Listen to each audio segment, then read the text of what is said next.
আসসালামু আলাইকুম দর্শক মণ্ডলী, সবাইকে স্বাগত জানাচ্ছি আজকের প্রহর সংবাদে। সারা দেশে রাত ও দিনের তাপমাত্রা সামান্য কমতে পারে। আবহাওয়া অফিস জানিয়েছে সারা দেশে রাত ও দিনের তাপমাত্রা সামান্য কমতে পারে। এছাড়াও অস্থায়ীভাবে আংশিক মেঘলা আকাশ সহ সারা দেশের আবহাওয়া প্রধানত শুষ্ক থাকতে পারে। আজ সকাল 9টা থেকে পরবর্তী 24 ঘন্টার আবহাওয়ার পূর্বাভাসে একথা বলা হয়। চাঁপাইনবাবগঞ্জের সাবেক এমপি আমিনুল ইসলামের বিরুদ্ধে হামলা, জমি দখলের অভিযোগ। চাঁপাইনবাবগঞ্জের নাচল বিএনপির জাতীয় নির্বাহী কমিশনের শিল্প ও বাণিজ্য বিষয়ক সহ সম্পাদক ও সাবেক এমপি আমিনুল ইসলামের বিরুদ্ধে হামলা করে জমি দখলের অভিযোগ করেছে বিএনপির তৃণমূলের নেতা ও কর্মীরা। বৃহস্পতিবার দুপুরে চাঁপাইনবাবগঞ্জ প্রেস ক্লাবের সামনে এই মানববন্ধন অনুষ্ঠিত হয়।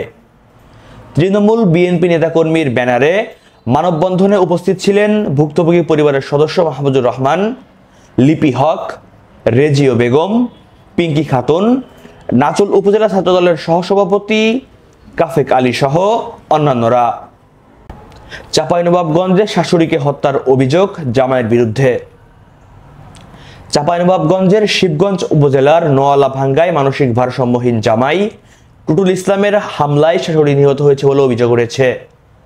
বুধবার 13 নভেম্বর দিবাগত রাত 10টার দিকে উপজেলার নয়ালাভাঙ্গা ইউনিয়নের মিরাটুলি বাপুপুর গ্রামে এ ঘটনা ঘটে। আগস্ট বিপ্লবের পর 6000 অবৈধ অস্ত্র উদ্ধার করেছে সেনাবাহিনী।